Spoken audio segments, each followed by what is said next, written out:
So next வந்து properties of salt. நம்ம எப்படி ஆசிட் பேஸுக்கு பார்த்தோமோ அதே மாதிரி என்ன பண்ணுறோம் சால்ட்டுக்கும் என்னென்ன ப்ராப்பர்ட்டிஸ்ன்னு சொல்லிட்டு பார்ப்போம். சால்ட் என்ன சொல்கிறாங்கன்னா வந்து மோஸ்ட்லி வந்து என்னது உப்பு எப்படி இருக்கும் சாலிடாக இருக்குது கட்டியாக தான் இருக்கும் ஓகேங்களா. உப்புகள் வந்து பெரும்பாலும் திடப்பொருள் தான்.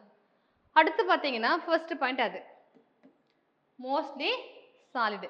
ரெண்டாவது என்ன சொல்கிறாங்க எப்போ அது மெல்ட் ஆகும் அப்படின்னா வந்து மெல்ட் ஆசிலஸ் பாயில் வந்து ஹை டெம்பரேச்சர். உப்பு வந்து அதிகமான வெப்பநிலையில் சரி இல்லை அதுக்கு என்ன சொல்கிறாங்க மெல்ட் உருகுது இல்லையா ரெண்டுமே வந்து பார்த்தீங்கன்னா நடக்கும் அப்படின்னு சொல்கிறாங்க. எப்போனா ஹை டெம்பரேச்சரில் உருகவும் செய்து கொதிக்கவும் செய்யுது அப்படின்னு சொல்கிறாங்க. ரெண்டாவது பாயிண்ட். மூணாவது என்ன சொல்கிறாங்கன்னா வந்து மோஸ்ட் ஆஃப் த சால்ட் வந்து soluble in water. Mostly salt எல்லாம் பண்ணோம் நம்ம மோஸ்ட்லி சால்ட் எங்கேருந்து இருக்கிற கடல் வட்டத்தில் இருக்கிறோம் இல்லையா அப்போ மோஸ்ட்லி வந்துன்னா வாட்டர் சாலிபிள். அடுத்து எக்ஸாம்பிள் கொடுத்துருக்காங்க சோடியம் குளோரைடு இல்லையா பொட்டாசியம் குளோரைடு. சோடியம் குளோரைடு என்ன சொல்கிறாங்க அப்படின்னா வந்து வாட்டர் சாலிபிள் அது நீரில் கரையக்கூடிய உப்புகள்னு சொல்லிட்டு சொல்லலாம். பொட்டாசியம் குளோரைடுன்னு சொல்லலாம் சோடியம் குளோரைடு சொல்லலாம் ஓகேங்களா. அடுத்து பார்த்தீங்கன்னா வந்து சில்வர் குளோரைடு இருக்கு இல்லையா ஸோ இது ஞாபகம் வச்சுக்கோங்க. சில்வர் குளோரைடு வந்து இன்சாலிபிள் இன் வாட்டர். அதாவது நமக்கு நார்மல் இருக்கிற பாயிண்ட்ஸ் எல்லாம் விட்டுருவோம் அப்நார்மல் பாயிண்ட்ஸ் ஒன்று இருக்கு இல்லையா. இப்போ சோடியம் குளோரைடு இதெல்லாமே வந்து நான் வாட்டரில் வரையும் நமக்கு இது வாட்டரில் வந்து கரையக்கூடியது நமக்கு தெரிய வேண்டியதில்லை. ஆனால் சில்வர் குளோரைடு அப்படிங்கிறது வந்து வாட்டரில் வந்து கரையாது. அப்போ எதில் கரையும் அப்படின்னா எதில் கரையும் அக்வைஸ் அம்மோனியம் இருக்கு இல்லையா அதனுடைய அந்த கரைந்த சொல்யூஷன் என்ன பண்ணும் அப்படின்னா வந்து இந்த சில்வர் குளோரைடு வந்து கரையும் ஓகேங்களா. அக்வைஸ் அம்மோனியா அதாவது அம்மோனியா கரைசல்ல கரையும் அப்படின்னு சொல்லிட்டு போட்டுக்கோங்க. அம்மோனியா கரைசல் வந்து கரையக்கூடியது ஓகேங்களா. அடுத்து பார்த்தீங்கன்னா வந்து என்ன இருக்காது இதுக்கு மனம் இருக்காது. உப்பு எப்படி இருக்கும் ஒயிட்டாக தான் இருக்கும். அது வந்து என்ன ஒவ்வொன்றுமே ஒரு டிஃப்ரெண்ட் ஷேப் இருக்கு இல்லையா அந்த கிறிஸ்டல் மாதிரி வந்து ஒவ்வொருமே டிஃப்ரெண்ட் ஷேப் இருக்குன்னு சொல்கிறாங்க ஓகேங்களா.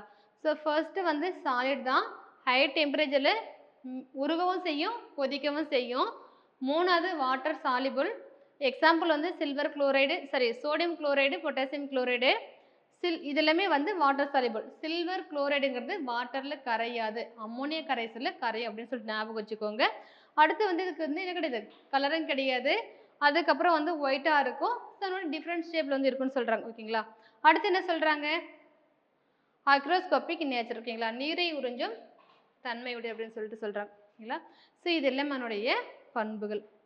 நெக்ஸ்ட்டு பார்த்தீங்கன்னா வந்து HCl இருக்கு இல்லையா ஆசிடு இஸ் ஆடட் வித் வந்து carbonate salt sodium carbonate sodium bicarbonate இருக்கு இல்லையா. ஸோ அப்படி பண்ணும்போது நமக்கு என்ன கிடைக்கும் நம்ம பார்த்தோம் ஞாபகம் இருக்க என்ன பார்த்தோம்னு சொல்லிட்டு ஆசிட் பேஸ் பார்க்கும்போது பார்த்தோம் ஆசிடுடைய ப்ராப்பர்ட்டி பார்க்கும்போது பார்த்தோம் ஞாபகம் இருக்கா CO2 வந்து கொடுக்கும். வேற என்னெல்லாம் கொடுக்குன்னு பாருங்க அது கூட ஓகேங்களா. ஹைட்ரோக்ளோரிக் அமிலத்தை கார்பனேட் வந்து sodium carbonate sodium bicarbonate வந்து ரியாக்ட் ஆகும் வந்து CO2 கொடுக்கும். அது கூட என்ன வரும்னு சொல்லிட்டு நீங்கள் செக் பண்ணிக்கோங்க அங்கே போய்ட்டு ஓகேங்களா. ஸோ நெக்ஸ்ட் பார்த்தீங்கன்னா யூசஸ் ஆஃப் சால்ட்டு. ஸோ இது நமக்கு முக்கியம். இந்த யூசஸ் இருக்கு இல்லையா ஒன்றும் பண்ணாதீங்க ஜஸ்ட் வந்து அதனுடைய பேர் அதனுடைய கெமிக்கல் ஃபார்மில் மட்டும் எழுதிட்டு வாங்க. ஃபர்ஸ்ட் வந்து காமன் சால்ட்டு நம்ம டெய்லி உணவு பயன்படுத்துகிற இல்லையா உப்பு அது பேர் வந்து சோடியம் குளோரைடு கெமிக்கல் நேம் வந்து NaCl. இதுதான் நீங்கள் நோட் பண்ண வேண்டியது ஓகேங்களா. சாதாரண உப்பு சோடியம் குளோரைட் NaCl. இது என்ன பண்ணுறாங்க it is used in our daily food and used as a preservative. ஆமாவா இல்லையா நாம் என்ன பண்ணுறோம் டெய்லி நம்ம சமைக்கும் போது பயன்படுத்துகிறோம். நம்ம வீட்டில் நம்ம நார்மல் என்ன பண்ணுவோம் ஊறுகாய் போடுவாங்களே இப்போ மாங்காய்லாம் வருது இல்லையா என்ன பண்ணுவாங்க மாங்காய் அது இந்த லெமனில் இருக்கு இல்லையா ஸோ அதெல்லாம் பண்ணுவாங்கன்னா அந்த ஊற வைக்கிறதுக்காக ப்ரெசர்வேட்டிவ் பண்ணுறதுக்காக என்ன பண்ணுவாங்கன்னா இதை வந்து பயன்படுத்துவாங்க. ஏன் அப்படின்னா வந்து ஃபங்கஸ் வந்து அட்டாக் ஆகாமல் இருக்கிறதுக்காக தான் வந்து என்ன பண்ணுவாங்கன்னா ப்ரெசர்வேட்டிவ் வந்து உப்பு பயன்படுத்துவாங்க. அடுத்து பார்த்தீங்கன்னா வாஷிங் சோடா ஓகேங்களா. வாஷிங் சோடா என்ன சொல்கிறாங்க சோடியம் கார்பனேட்.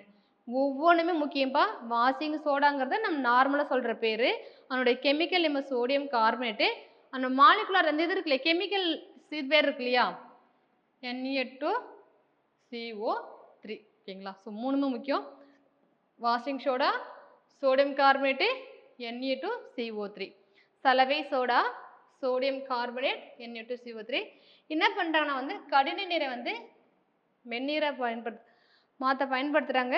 ஸோ நெக்ஸ்ட்டு பார்த்தீங்கன்னா கிளாஸு, சோப்பு, பேப்பர் இண்டஸ்ட்ரி இருக்கு இல்லையா, இந்த மாதிரி நிறைய இண்டஸ்ட்ரி என்ன பண்ணுறாங்கன்னா இதை வந்து பயன்படுத்துகிறாங்க. புரியுதா?